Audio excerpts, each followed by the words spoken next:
The kitchen smelled like grease and broken promises. Kaelen Vance had been on her feet for 11 hours. Her knuckles were raw.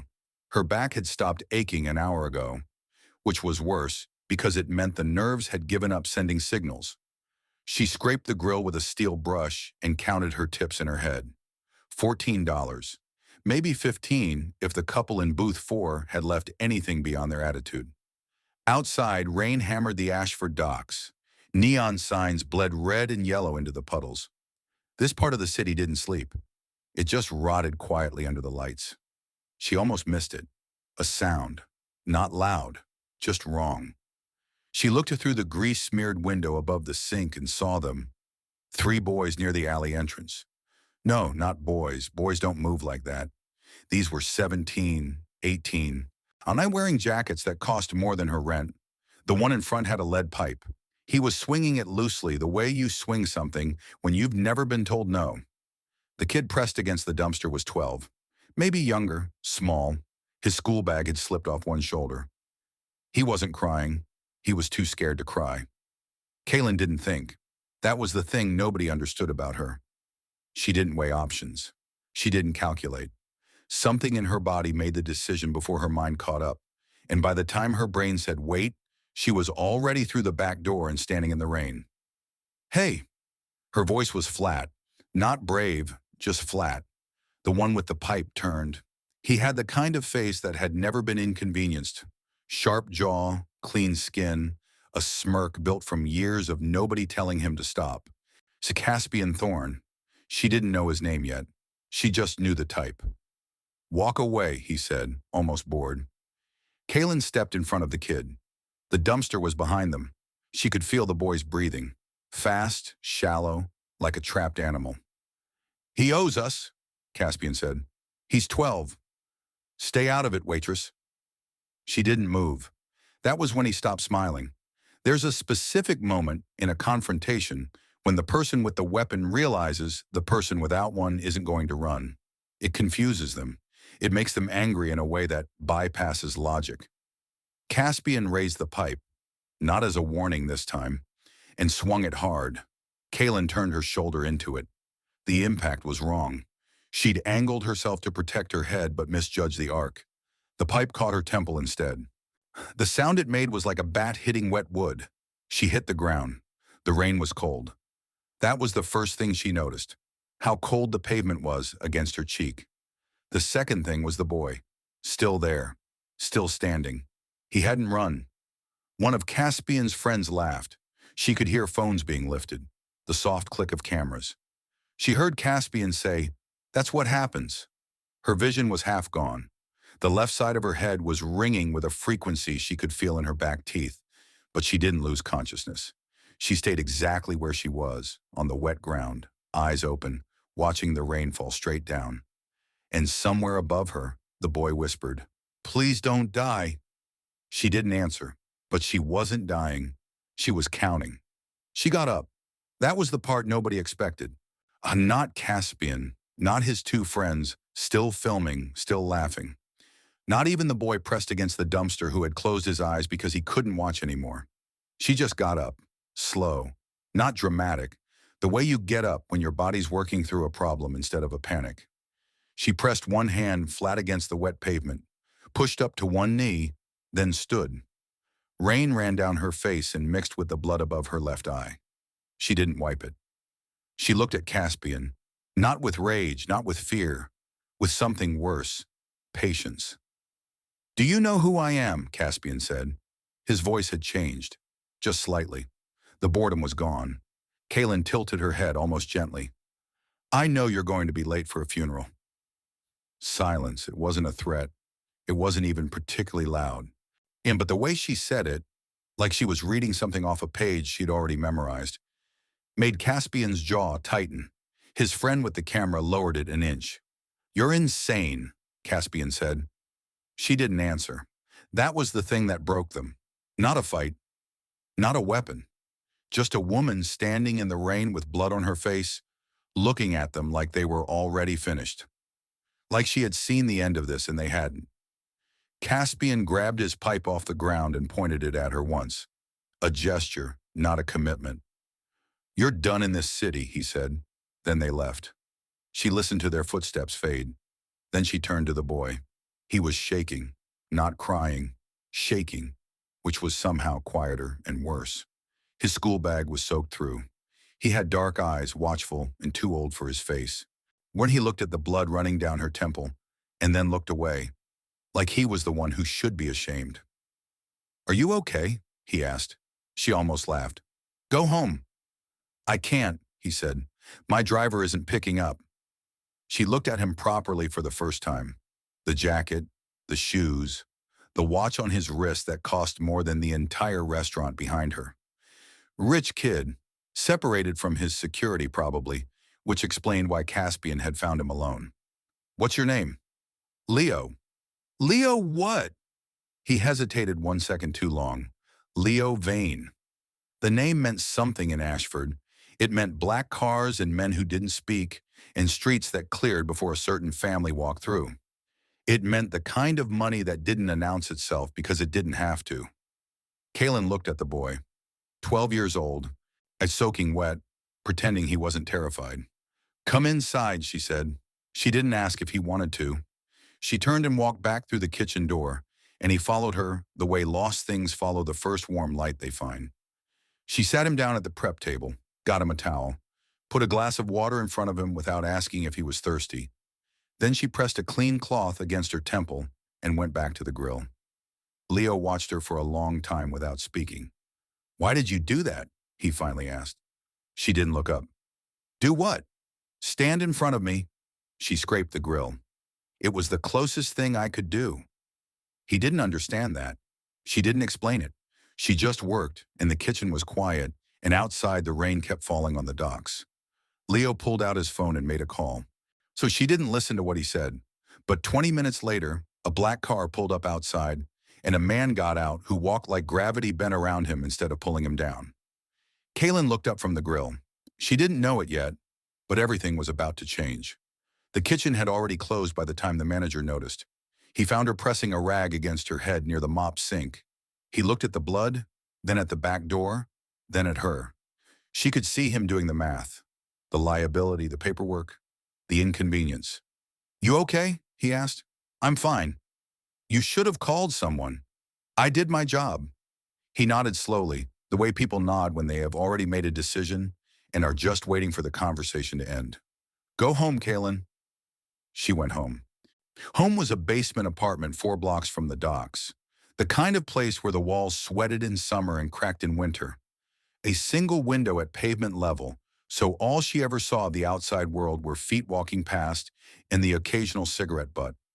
Her mother was awake. Isabel Vance sat in the corner chair wrapped in a blanket, her oxygen tank on the floor beside her, the mask pushed to the side the way she always wore it when Kaelen came in, like she was trying to look healthier than she was. You're late, Isabel said. I know. What happened to your head? Nothing. Isabel had the eyes of a woman who had spent a lifetime watching for danger and recognizing it even in the words people didn't say. She looked at Kaelen's temple for a long time. Kaelen let her look. 14, Kaelen said, she putting the tips on the counter. Maybe more tomorrow. The oxygen refill was $200. Neither of them said that out loud.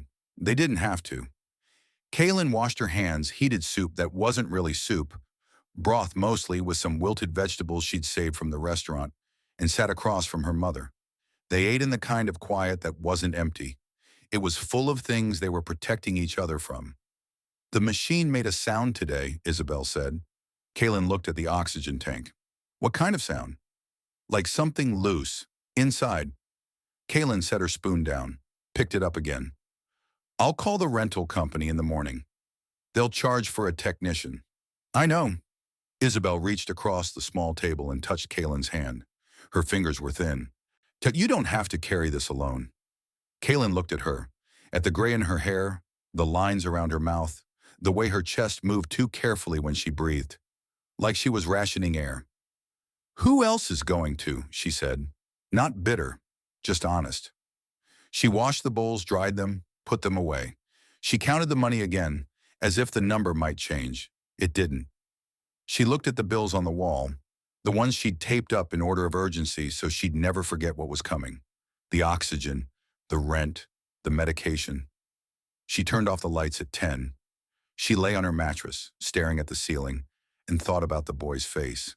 Leo, the shake in his hands, the way he'd watched her afterward like she was something he didn't have a category for. She thought about the man who'd gotten out of the black car. She'd barely seen him, just his silhouette against the neon. The way the rain seemed to stop near him, the stillness he carried. She turned onto her side. Sleep took a long time to come, and somewhere in the dark, the oxygen tank made a sound, like something loose. Inside, the morning started wrong. Kaelen woke to a message from her manager. Not a call, a message, which was how people delivered things they didn't want to be asked questions about.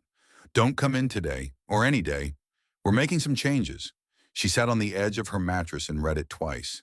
Then she put her phone down and stared at the wall. She'd worked at the Rusty Anchor for 2 years.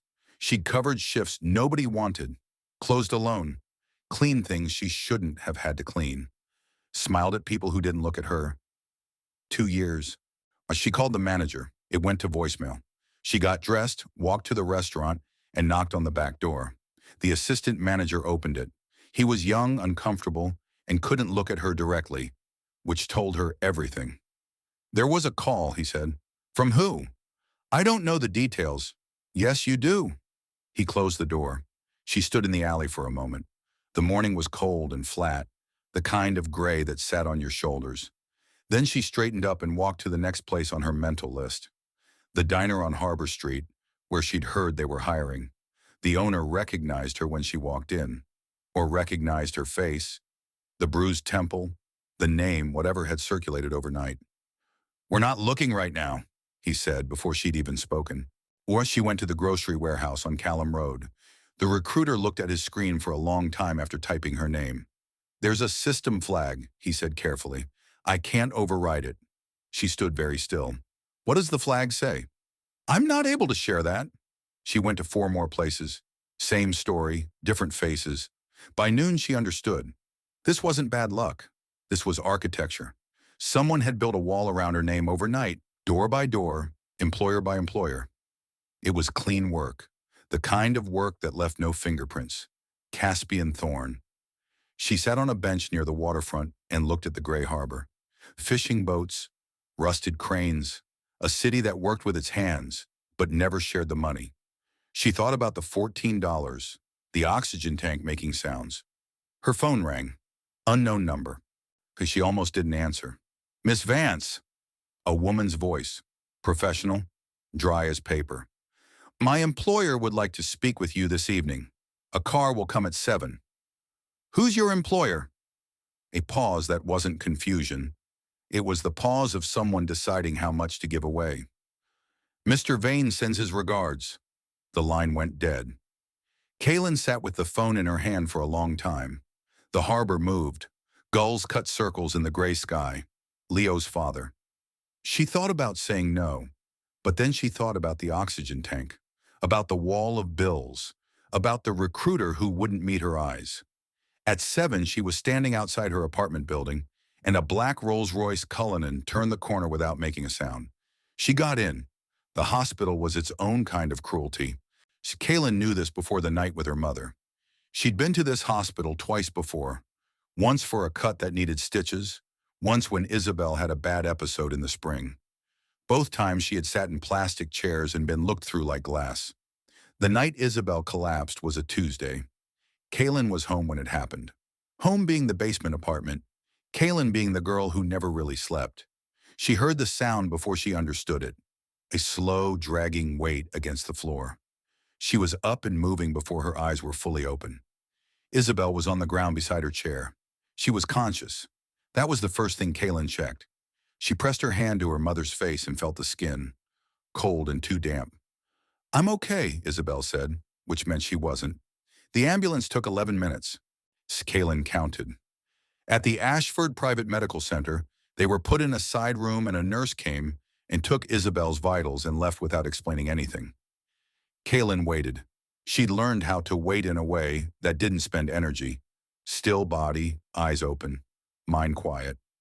A doctor came 40 minutes later, not to help, to talk about the file. He was the kind of man who used his white coat as a personality. He had the file in one hand, and he looked at it instead of at them. He said the words insurance and outstanding balance and current coverage, and each word landed like a piece of furniture being moved.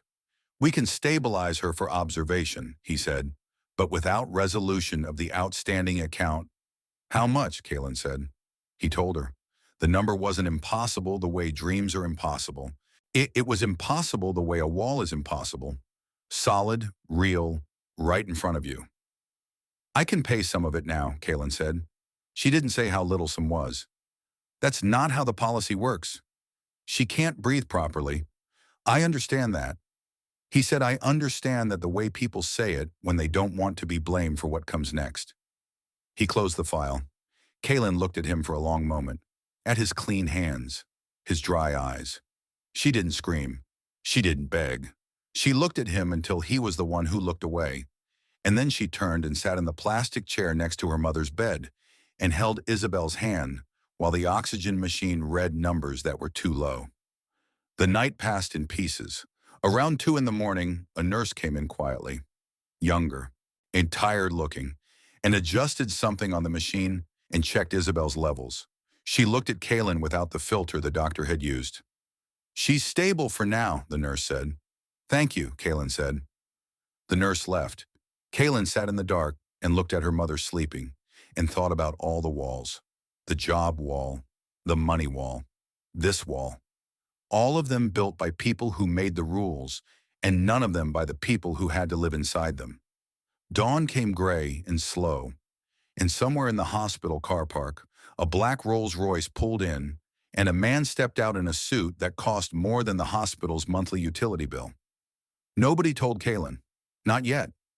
She was on the curb outside when he found her. Not sitting. She'd stopped trusting chairs by then. She was crouched with her back against the wall of the hospital, knees up, hands loose, the way you sit when you're conserving everything. Her jacket was too thin for the morning air. The bruise above her left eye had gone purple-green overnight. She heard the car before she saw it. Black, long. Quiet the way expensive things are quiet, not because they're soft, but because they've been engineered to make the world accommodate them. It pulled up to the curb 30 feet away and stopped without ceremony. The man who got out wasn't tall. That was the first thing. She'd expected tall. The stories about Silas Vane had a scale to them that suggested height, but he was average height, with the kind of build that came from decades, not a gym. Silver at the temples. A suit so well fitted it moved with him like a second skin. Had he opened a black umbrella? Not because it was raining heavily, but because it had started to spit. A small gesture, a controlled one. He walked toward her without hurrying. She didn't stand. She watched him come. This was either the smartest thing she'd ever done or the last.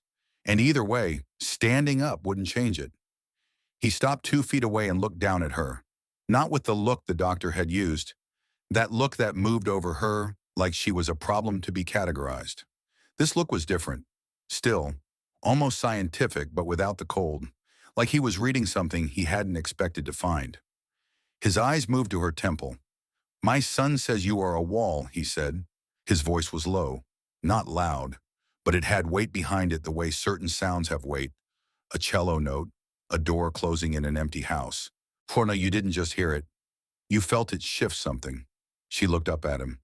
Your son talks too much. Something crossed his face, not a smile. The shadow of one, maybe. It was gone before she could measure it.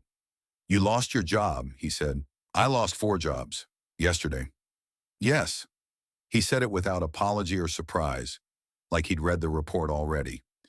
Caspian Thorne has a long reach for a boy his age. His father's longer. She studied his face. It was the kind of face that had made hundreds of decisions, and none of them accidentally. Why are you here? He didn't answer immediately. He looked at the hospital entrance, then back at her. The umbrella kept the rain off him. It didn't extend far enough to cover her. Your mother is already in the penthouse suite of this hospital, he said. She was moved 40 minutes ago. The outstanding balance has been cleared. Kaelen went very still. The debt is paid, Silas Vane said. He reached into his jacket pocket and held out a single key. Brass. Old. Worn smooth on one side like it had been carried for years. Now we discuss the interest. She looked at the key, then at him. I don't know what that means. You will, he said. Come to dinner tonight. There's a car outside your building at 8. He turned and walked back toward the Rolls-Royce. The rain picked up slightly and the umbrella moved with him. Kaelen stayed on the curb, the key in her palm. It was warm, like it had been held for a long time, like it had been waiting. She went. Not because she trusted him, not because she was grateful. She was, but she didn't trust it, didn't lean into it. I kept it at arm's length, the way you hold something warm that might still burn you. She went because the alternative was no job, no money, an oxygen tank making sounds in the dark, and $14. She went because she didn't have a better move. The car came at 8 exactly. No knock, no message. She looked out the basement window and saw it at the curb, the engine off, a driver standing with his hands at his sides. She picked up the only good jacket she owned, the one without the fraying at the cuffs, and went up the stairs. She didn't tell her mother where she was going. The drive took 23 minutes. She watched the city change out the window the way it always changed when you move from the docks toward the north. Less neon, less noise, bigger gaps between things, more green. The streets widened. The buildings stopped competing with each other. Then the gates, iron, tall, set into a stone wall that stretched farther than she could see. The kind of wall that didn't need a sign because the wall itself was the message. The gates opened without anyone touching them. The estate came into view in pieces. First the drive, lined with trees that must have been planted decades ago, each one trimmed so precisely it looked unnatural. Then the house, glass and dark stone, all angles and clean lines, lit from below so it floated against the night sky. Beautiful, controlled, designed to make you feel your own smallness. She didn't give it the satisfaction. Inside, a woman in a charcoal suit, Moran, she said, no surname, walked her through corridors that were warm and quiet and completely still. No staff visible, and no sound except her own footsteps. Silas was already at the table when she was shown into the dining room. He stood when she entered. She hadn't expected that. Miss Vance, he said, sit. She sat. The table was set with 2 places. The food was simple. Not a performance of wealth, just good food, quietly done. She noticed that. He didn't speak immediately. He poured water, passed bread, let the silence settle the way a man who has never been rushed settles silence. What do you want? She said. He looked up. Directness. Good. He set down his glass. Leo won't go to a private security firm. He says they're robots. He has already lost 2 handlers. One quit, one he strategically embarrassed until the company pulled him. He paused. He liked you. I hit the ground in front of him. Yes, that's why. He studied her. You didn't flinch before the pipe. You didn't cry after. You got up. He hasn't stopped talking about it. She was quiet. I want you to be his shadow, Silas said. Everywhere he goes, whatever he needs, you keep him alive. I'm a waitress. You were, he said. She turned the brass key in her pocket. She'd brought it. Couldn't explain why. And if I say no? He looked at her without blinking. Then I call the hospital in the morning and make other arrangements. She felt the cold edge of that land. Clean, no emotion, just the fact of it. She put the key on the table between them. Same key, she said. He looked at it for a moment. Something passed across his eyes, old and private, and gone before she could read it. Yes, he said quietly. Then we have a deal, she said. She slipped a letter opener from the table, setting into her sleeve as she reached for her water glass. He watched her do it. He didn't say a word. The room they gave her was on the 3rd floor. She stood in the doorway for a long moment before going in. It was larger than her entire basement apartment, a bed that looked like it had been engineered for sleep rather than just suggested it, a window that took up most of one wall and looked out over the estate grounds. Grass, paths, old trees, a bathroom through an arch at the far end that she didn't fully enter because she wasn't ready to look at the tub. Marin showed her where everything was and left without lingering. Kaelen put her bag on the floor near the door. She didn't unpack it. She walked to the center of the room and turned slowly. Everything was tasteful and expensive and clean, the kind of clean that suggested a staff she hadn't seen. She ran her hand along the wall. Then she went to the window. The estate looked peaceful at night. Lights along the paths, the dark shapes of trees, the distant glitter of the city below the hill. She found the first camera behind the air vent above the wardrobe. Took her 6 minutes. She wasn't rushed. She moved through the room methodically, not touching anything, just looking. Behind the vent, inside the light fitting above the desk. One in the smoke detector near the bathroom arch, positioned to see the whole room with overlap. She didn't disable them. She sat on the edge of the bed and looked directly at the one above the wardrobe. Then she lay down, fully dressed, jacket on, and closed her eyes. She woke at 5:30 because that's when she always woke. She washed her face, pulled her hair back, and went to find Leo. He was already up. She found him in a room on the second floor that had been converted into something between a study and a rec room. Bookshelves, a gaming setup, a desk covered in papers. He was at the window with headphones around his neck, looking out. He turned when he heard her. He looked surprised, then not surprised, then something warmer that he covered quickly. "You came," he said. "I said I would." He looked at her properly for the first time, took in the jacket, the no-nonsense shoes, the fact that she hadn't tried to look like she belonged here. "Do you like the room?" "It's fine. My father said—" "I found the cameras," she said. Leo went quiet. "How many?" he asked. "Why, 3. In my room. There are probably more in the corridors." She tilted her head. "Are there cameras in yours?" He hesitated. "Leo." "1," he said. "He says it's for security." She nodded once, didn't make it bigger than it was. "Okay. While I'm here, we go everywhere together. You don't leave a room without telling me first. You don't take unscheduled trips. If something feels wrong, you tell me immediately. Not after. Immediately." He studied her like she was a math problem that kept giving him unexpected answers. "Most people who work for my father are scared of him." "I know. You're not?" She thought about the letter opener still in her jacket pocket, about the cameras in the ceiling, about the old brass key. "I'm careful," she said. "That's better." He almost smiled. Oh, she went to the window and stood beside him, looking out over the estate. Somewhere in this house, Silas Vane was watching them on a screen. She let him watch. She found it on the 4th night. She'd been walking the estate after midnight, not because she couldn't sleep, but because she needed to know the layout. Every exit, every blind spot, every room that was always locked and every room that was always slightly open. Information was safety. She'd learned that before she'd learned to read. The library was on the ground floor, east wing, past the room with the guns she wasn't supposed to know about. The door was unlocked. She went in. It smelled like old paper and wood polish. A smell that should have been comforting, but felt in this house like a stage prop. The shelves went up to the ceiling. And there was a reading chair, a lamp, a desk with nothing on it. And on the far wall, between 2 windows, a row of framed portraits. She didn't look at them at first. She walked the shelves, read the spines, checked the corners out of habit. Then she turned and stopped. The portrait was large, oil on canvas, heavy frame, the kind of thing you commission when you want something permanent. It showed 2 men, young, late 20s maybe.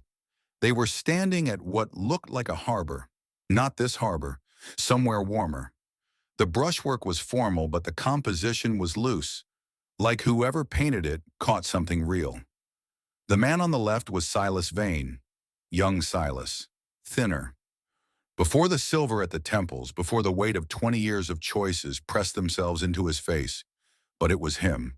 Same eyes, the same stillness. The man on the right, Kaelen's hands went cold. She took 3 steps closer.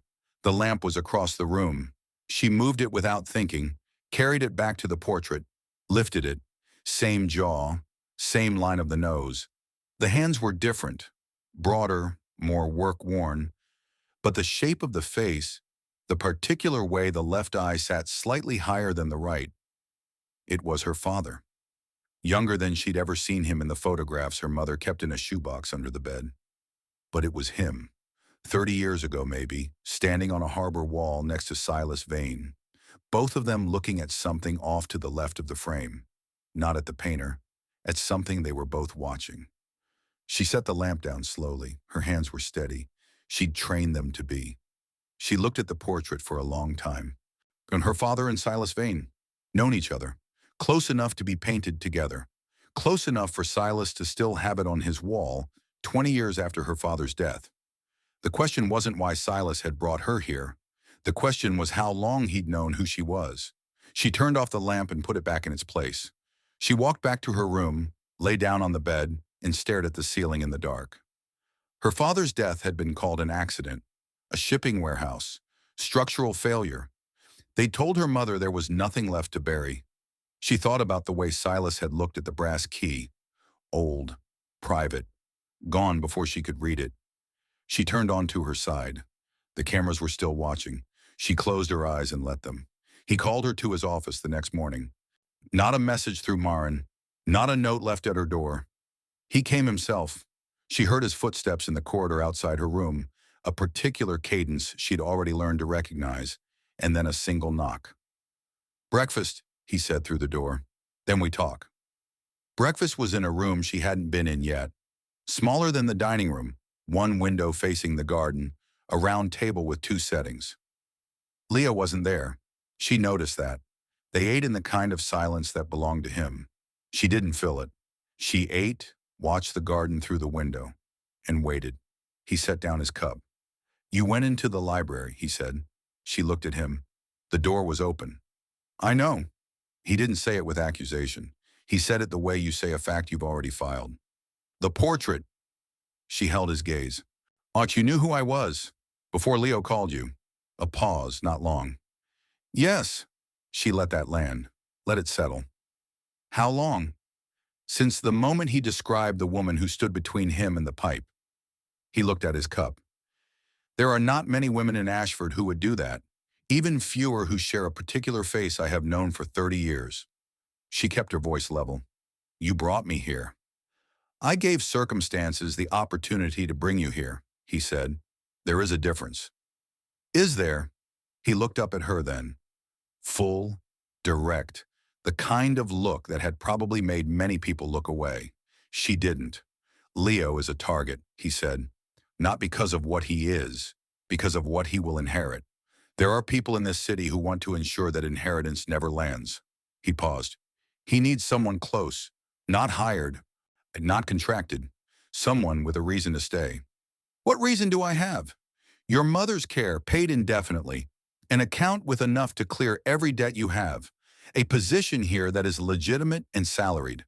He said each thing without hurry. "And the truth." She went still. "What truth?" "The one you came here already hunting.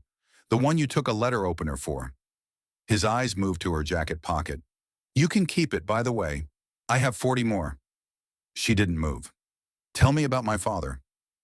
"I will," he said, "when you agree to stay." This was the trap. She could see it clearly. The shape of it. The edges. Information held behind a gate he controlled. If she walked out, she got nothing. If she stayed, she was inside his world and playing by his rules. She pulled the letter opener from her sleeve and set it on the table between them. Not as surrender, as statement. "I see the game. I'm choosing to play it. That's different." "I'll stay," she said, "but if you lie to me even once, I walk, and I take Leo with me." Something moved in Silas Vane's face, something that might have been respect or grief or both. "Agreed," he said quietly. She picked up the letter opener and put it back. "Then tell me about my father," she said. She didn't get the story that morning, because Marin knocked on the door before Silas could begin, and the look on Marin's face when she entered told Kaelen immediately that whatever was coming was bad. Marin showed Silas his phone. He watched it for 11 seconds. He didn't change expression. He handed it to Kaelen. It was a video. 12 seconds long, shot from slightly below. A phone angle, amateur, but deliberately so. It showed a woman in a coat grabbing a boy by the arm. Hard, sharp, pulling him. The boy flinched. The woman leaned in close to his face. No audio. The woman's coat was the same one Kaelen owned. The boy's school bag had slipped off one shoulder. It was Leo, or someone dressed to look like Leo. The shot was tight and dark enough that you couldn't be certain, but the caption was certain. Vane family's new bodyguard caught on video abusing minor. It had been up for 4 hours. 12 million views. Kaelen watched the number in the corner of the screen. 12 million. In 4 hours. She gave the phone back to Silas. Caspian, she said. Yes. She looked at the table, then at the window. He thought about it the way she thought about most things, quietly from the outside in. The video was fabricated, which meant someone had planned it before last night, which meant they'd been watching since the docks, which meant they weren't finished. Leo's seen it, she said. He tried to post a response, Silas said. I stopped him. Good. She stood up. Where is he? Second floor. She was already moving. Leo was at his desk with his laptop open, his jaw tight, the particular energy of a 12-year-old who wanted to burn something down and was being prevented. He looked up when she came in. You saw it, he said. Yes. It's fake. I need to say it's fake. You don't, she said. She pulled a chair from the corner and sat across from him. If you respond, it becomes bigger. Hey, they want you to respond. They want noise. But everyone thinks. People who look for the truth will find it. People who don't aren't worth the fight right now. She looked at him directly. Does it matter to you what I did? He blinked. What? At the docks. Do you know what happened? You took a hit for me. Then you're the only witness I need. She held his gaze. Let them talk. We don't answer to people who've already decided. He was quiet. The laptop was still open. The video paused on the fabricated frame. They're going to keep coming, he said. It wasn't a question. Yes, because of who my father is. Partly, she paused, partly because you're worth targeting. That means you matter. Remember that when it's hard. He looked at her for a long moment. Then he closed the laptop. What do we do? We wait, she said. Your father is already moving. She didn't know what Silas was doing specifically, but she knew the look on his face when he'd watched the video. 11 seconds. No change of expression. She'd seen that kind of stillness before, in people who were already 3 moves ahead. She found out what Silas had done 3 days later. Not from him, from Marin, who handed her a folded newspaper over breakfast in the small room with the garden window, without comment. Kaelen unfolded it. The headline was on page 6, buried, the way important things often were in the Ashford Chronicle. Governor's son in hospital after altercation near waterfront district. She read the paragraph. Vague, careful. 3 sentences about Caspian Thorne being admitted with what the family described as injuries sustained in a private matter. The governor's office had declined to comment. She folded the newspaper. Marin cleared the plates. The video? Kaelen said. Taken down, Marin said. Platform compliance. The accounts that shared it have been removed. She paused at the door. Mr. Vane prefers things resolved quietly. She left. Kaelen sat with her coffee. The garden outside the window was wet from the night before. A bird she didn't know the name of was doing something methodical in the grass. She thought about Caspian, about what quietly meant in Silas Vane's world, about the difference between justice and the thing that lived next door to it with the same face. She thought about Cain, a name she'd heard once, spoken in a low voice during a phone call she wasn't supposed to hear. I want the governor's son to understand the concept of gravity. And then the call had ended, and she'd rounded the corner, and Silas had been standing there, phone in his pocket, looking at the garden. He'd looked at her once, not with guilt, not with apology, carrying something. That's what he looked like a man who carried things so long they'd become part of his shape. She went to find Leo. He was in the library when she got there, standing in front of the portrait. She stopped in the doorway. He didn't hear her come in. He was looking at the 2 men. Young Silas, the other man. His head was tilted slightly, the way people tilt when they're working something out. Who is he? Leo said, without turning. He'd heard her after all. She walked in. She stood beside him. The man on the right, she said. That's my father. Leo turned to look at her. She kept her eyes on the portrait. He worked for your father, she said.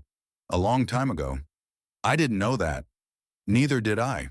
She paused. Not until 4 nights ago.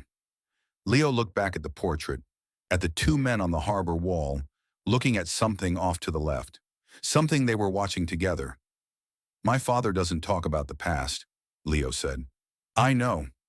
He talks about the future, always the future. A pause. Like the past is a door he locked. She looked at the portrait. The man on the right had her jaw, her left eye slightly higher than the right, and 20 years of silence around his name.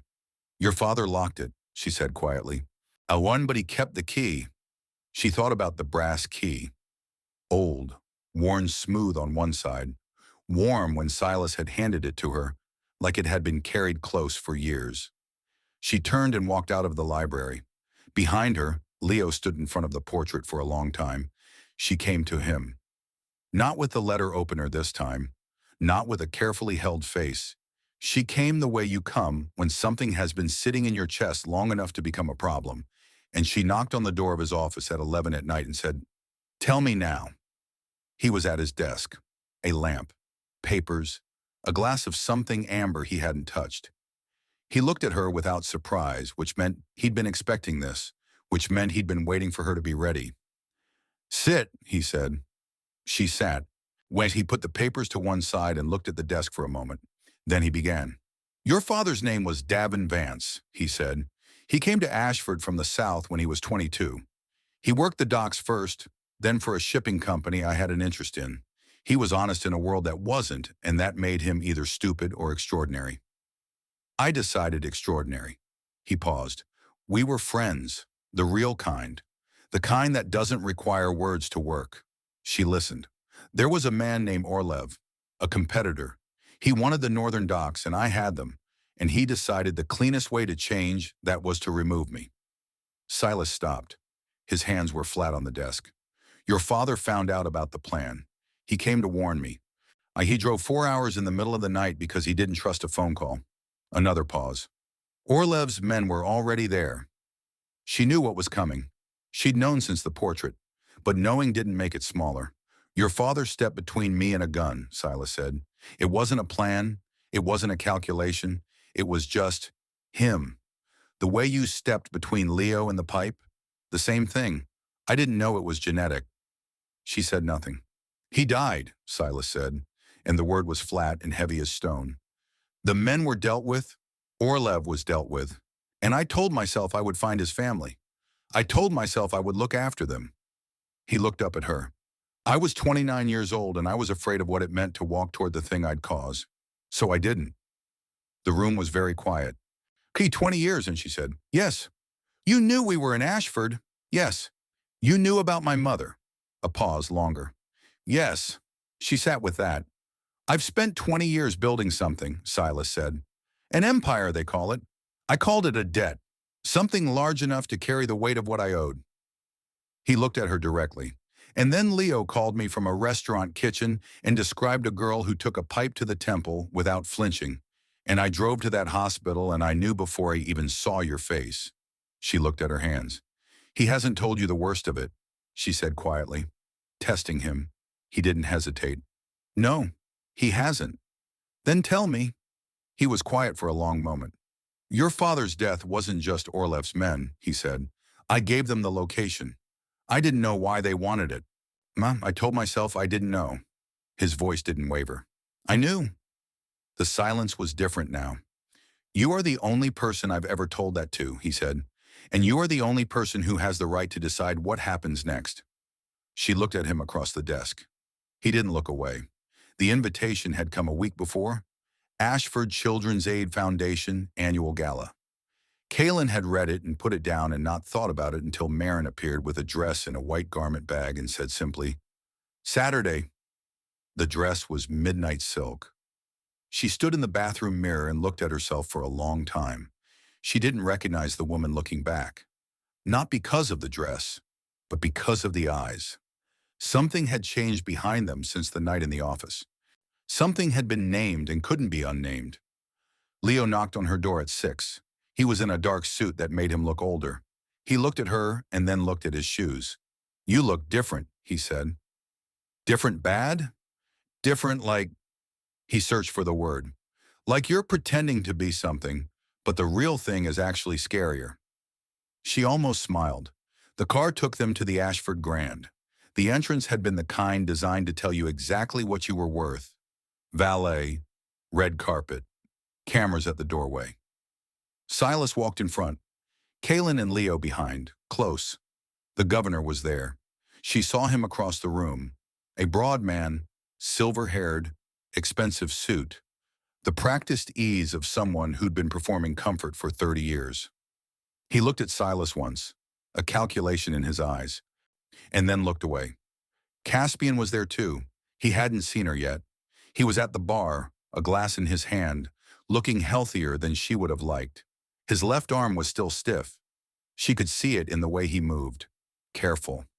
Leo felt the energy shift in her. I see him, he said quietly. Don't look at him, she said. Look at the art on the wall and tell me which piece is most expensive. He turned obediently and started studying the wall. The one in the gold frame is obvious, but the one near the door is probably... Good, keep looking. She moved Leo slightly left, giving herself a better line to the 3 nearest exits. The room was full. 400 people, maybe more. A string quartet somewhere she couldn't see. Silas appeared at her side. Thorne Sr. knows, he said. Quiet, under the music. Quick, about what? That I have you. He glanced toward the governor. He doesn't know about your father yet, but he's smart enough to know Caspian made an error, and I'm not the kind of person who lets errors go unremarked. What does that mean for tonight? It means be ready, he said. For anything. He moved away into the crowd. Kaelen watched the room. Leo had found the most expensive painting and was explaining it to her in a low voice. She listened with half her attention. The other half was tracking exits, tracking faces, tracking the particular way a room changes when someone in it is waiting for the right moment. She felt the tension before she saw the source. A man near the eastern corridor, standing still when everyone else was moving. Glass in his hand but not drinking. Eyes not on Silas, on Leo. She was moving before she'd finished the thought. The man near the corridor had his hand inside his jacket. That was all she needed. She crossed the distance between them in 9 steps. Not running, not drawing attention, just moving with the kind of purposeful speed that looks like someone late for a conversation. Leo, she said, quiet and even. With me, now. He read her tone and moved without question. She walked him toward the wall of windows on the south side, putting bodies between Leo and the eastern corridor. She felt rather than saw the man adjust, shift his weight, reorient. He wasn't alone, a second one near the bar. She caught him in the corner of her eye, the same stillness, the same not quite right angle. 2-man operation, one to flush, one to catch. She pulled Leo into a doorway that led to the kitchen service corridor. The door was propped open by a rubber wedge. She'd noted it on arrival. Stay behind me, she said. What's... Not now. The first man came through the ballroom door fast. She'd known he would. She stepped forward rather than back, using the narrowness of the corridor to her advantage. He was larger than her by a significant margin, and he had the confidence of someone who expected her to run. She didn't run. She used the corridor wall and his own momentum in a technique she'd learned from a woman at the docks who'd spent 15 years teaching self-defense to people who couldn't afford it. It wasn't clean. It wasn't elegant. It was fast and it was effective. He went down. The second man appeared in the doorway. Ona, she was already in a different position, Leo against the wall behind her, a service cart between them. The man looked at his colleague on the floor. Looked at her. His hand was still inside his jacket. Don't, she said, a voice behind him. I'd listen, Silas Vance said. He was standing in the ballroom doorway, 2 of his own men flanking him. He'd come from the other direction, the longer way, which meant he'd had eyes on the eastern corridor the whole time. He'd known before she had. He'd let her handle it. She understood that. She wasn't sure yet if she was grateful or angry. The second man lowered his hand slowly. Silas's men moved forward. Leo came out from behind the service cart. He looked at the man on the floor and then at Kaelen. His face was the controlled face of someone who was scared and choosing not to show it. Are you hurt? She said. No. Then after a breath, you're really good at that. I've been to the docks, she said. It wasn't a real answer, but it was the only one she had. She looked at Silas over Leo's head. He was watching her the way he'd watched her the first time. That still, reading look. She turned away and focused on Leo. "Come on," she said. "Let's find a different room." The gala ended differently than it had begun. Not for the guests. For them it was still champagne and quiet string music and the comfortable warmth of rooms that cost more to heat than most people earned. But in a private room off the east quarter, away from the chandeliers, if the governor stood in front of Silas Vane and tried to look like a man who had options. Kaelen stood near the door. She was there because Leo was there, sitting in a chair by the window, quiet and watchful, too old for 12. She stayed because Silas had looked at her once when they'd entered the room, and that one look had said, "Stay." The governor's name was Aldrich Thorne. He was the kind of man who'd been so long in power that he'd stopped being able to see it from the outside. He stood very straight, and he spoke carefully, and he used the word misunderstanding twice in the first minute. Silas let him finish. Then he picked up his phone and placed it on the table between them. "There is footage," Silas said, "from the Ashford docks, 14 months of it. It covers activities that fall outside what the governor's office would categorize as standard family conduct." He paused. "Your son is central to most of it. You appear in 3 segments." The governor looked at the phone. "The fabricated video," Silas continued, "the blacklisting of Miss Vance, the attack on Leo tonight. These are not actions without consequences. You understand that." "What do you want?" the governor said. His voice had changed. The performance was gone. "Nothing complex," Silas said. "Your resignation. Announced tomorrow morning. You'll cite health and personal reasons. Your office will cooperate fully with the transition." He tilted his head slightly. "Caspian enters a private program, somewhere far enough away that Ashford forgets his face." The governor breathed out through his nose. "And if I refuse?" Silas looked at him for a moment without speaking. "Then I turn Ashford into a graveyard," he said. His voice was the same volume it always was. That was the terrifying part. It didn't need to get louder. Not metaphorically, not as a warning. "I will open every file I have, and I will light every match I own, and when it's done, your name will mean something different in this city than it does tonight." The room was very quiet. Leo looked at his hands. Kaelen watched the governor's face move through its calculations. The last chance audit of a man who'd always had a way out and was discovering tonight that the exits had been quietly closed. 10 minutes, the governor said. "You have 7, Silas said. "I'll need the room." The governor left. Silas turned and looked at Leo, and the hard lines in his face moved differently when he looked at his son. Not soft exactly, but different. "Are you all right?" he said. Leo nodded. "She was fast," he said. Silas looked at Kaelen. "Yes," he said quietly. "She was." Isabel was sitting up.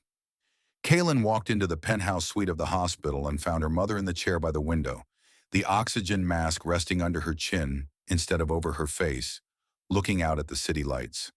She looked better than she had in a year, color in her cheeks, shoulders that didn't curve so far forward.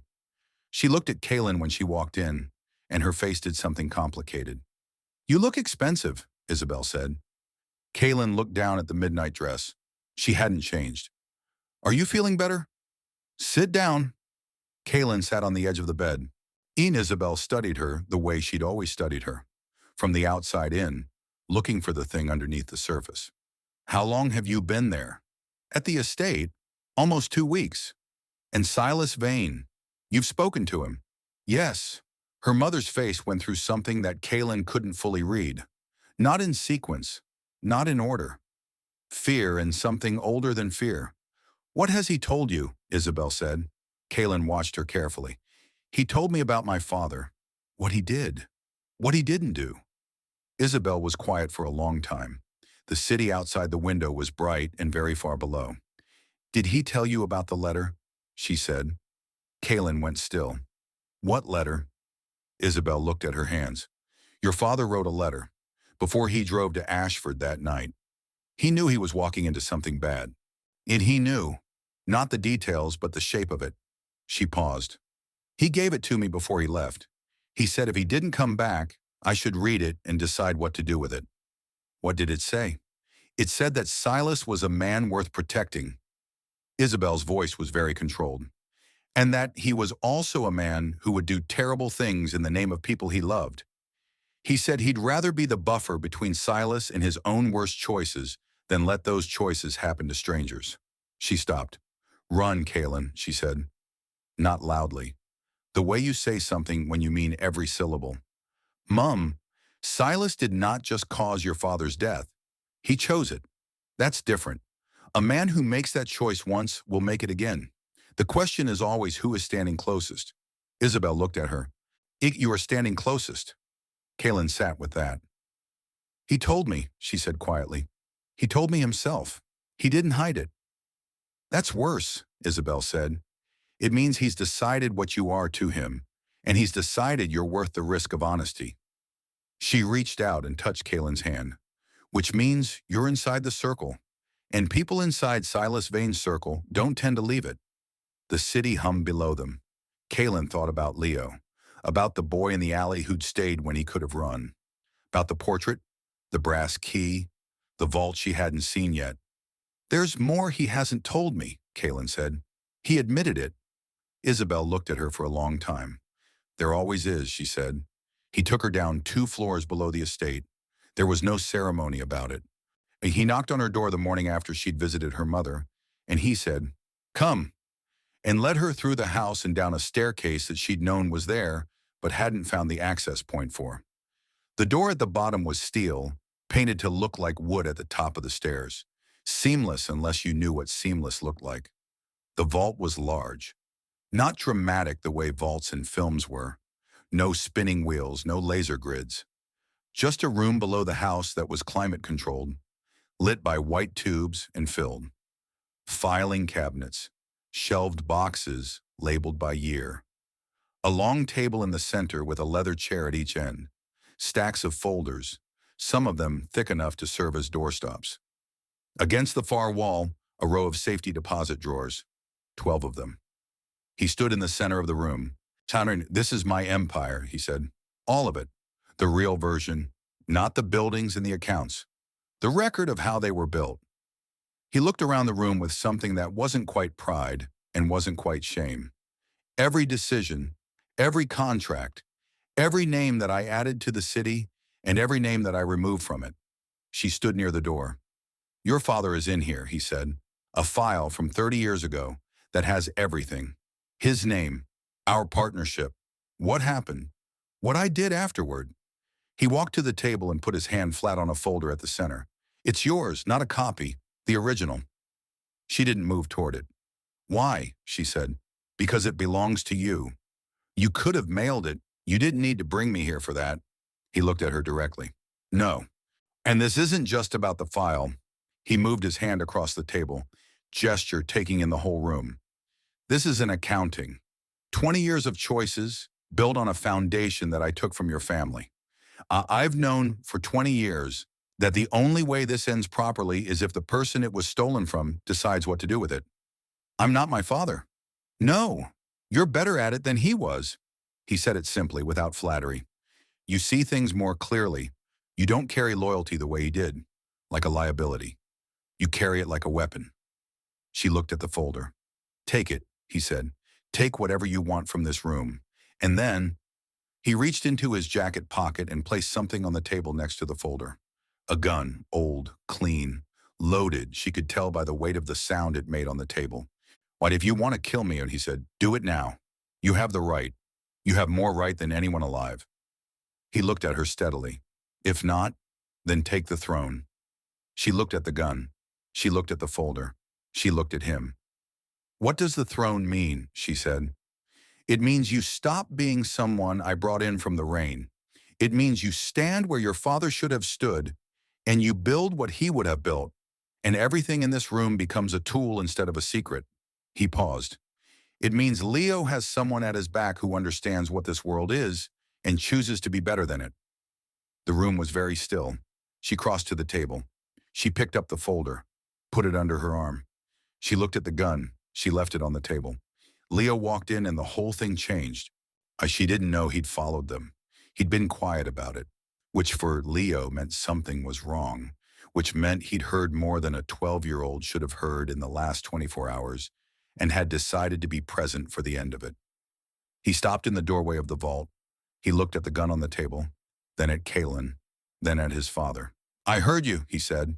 His voice was steady in the way that took effort. "On the stairs. I heard what you told her." Silas looked at his son. "Leo," he started. "You gave the location," Leo said, "to the people who killed her father." The room was quiet. "Yes," Silas said. Leo's face did something complicated. Kaelen watched it. Watched the 12-year-old version of his father's particular brand of stillness.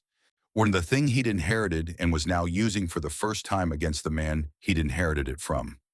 "Does that change things?" Leo said. He was looking at Kaelen now. She looked back at him. This was the real question. Not the gun on the table, not the folder under her arm, not Silas standing in the vault of his own making. This boy, who had stayed in the alley when he could have run, who had called his father from a restaurant kitchen not to report an incident, but because a woman had taken a hit for him and he'd needed his father to know she was real, who had looked at the portrait and asked, "Who is he?" because he'd already known it mattered. She thought about her mother's face. "Run, Kaelen." She thought about her father's letter, rather be the buffer. She thought about the brass key, ye warm from 20 years of being carried. She put the folder down on the table. She picked up the gun. Silas didn't move. Leo went very still. She turned the gun in her hand, checking it the way she checked everything, methodically, from the outside in. Then she placed it carefully back down, safety first, pointed away from every living person in the room. "He hasn't told you the whole truth yet," she said, to Leo. "And there's more I'll need to know before I know what to do with any of this." She looked at Silas. "But I'm not going to shoot you." "No," Silas said. "Not because I forgive you," she said. "Because Leo is standing there. And the world I make for him isn't one where the first decision I make in it is that one." She picked up the folder again. "I need a week. Weston, I need you to tell me everything you haven't told me." Silas looked at her for a long moment. "Yes," he said. Leo exhaled. She could hear it from across the room. She looked at the boy. "Go to bed," she said. "It's late." He didn't argue. He walked past her on the way out and didn't say anything, but his hand touched her arm briefly, just for a second, and then he was gone. She stood in the vault. Silas stood on the other side of the table. "There's a message," she said. "On my phone. Unknown number. It says you haven't told me the whole truth. So, start talking." She walked out of the estate at 7 in the morning. Not fleeing, not leaving. Walking. The particular kind of walking that happens when you've been still for long enough, and the stillness has become a decision instead of a waiting. The grounds were silver with early light. The grass was wet. She could see the city below the hill. Ashford, laid out in the morning like a map of everything she'd ever been told she couldn't reach. She heard his footsteps behind her on the drive. Silas. He walked 2 steps behind her. Not beside, not in front. Behind. She noticed that and let it settle into what it was. She stopped at the iron gates. They opened. She walked through them. He followed. They stood on the road outside the estate wall, the city stretching downhill ahead of them. Early traffic. Somewhere a bird. The kind of morning that doesn't care what you decide. "The number," she said. "The unknown number." "My associate," Silas said. "He has been watching this situation for longer than I have. Well, he wanted to know what you would do before deciding whether to approach you." A pause. "He represents interests that overlap with ours." "What interests?" "Orlev wasn't finished," Silas said. "The men from the gala, they were Orlev's second generation. His son, he inherited the grudge." She looked at the city. "So this doesn't end," she said. "It ends differently than it would have," he said. "That's the only kind of ending there is." She turned and looked at him, at the gray at his temples, at the face that had been carrying things since before she was born. "I'm not taking a throne," she said. "Not yours, not my father's." She looked back at the city. "I'm building something different, from the ground. And Leo is part of it, not because you need him protected, but because he's worth it on his own." She paused. "And if I find out you've lied to me about anything in that vault, I walk." "Understood," Silas said. She pulled out her phone. The unknown message was still there. He hasn't told you the whole truth yet. She typed back, I know. I'm asking him. Who are you? 3 dots. Then, someone who knew your father before Silas did. She stared at the screen. Behind her, Silas was still standing 2 steps back, looking at the city she was already watching, like someone making a calculation. She closed the message. She put the phone in her pocket. The city below the hill moved in the morning light. All its money, all its power, all its cruelty and hope stacked together, belonging to people who'd never had to take a hit in the rain for anyone. Not yet. She took a step forward, toward Ashford, toward whatever came next. The girl who'd cleaned floors walked down that hill like the city owed her something, because it did.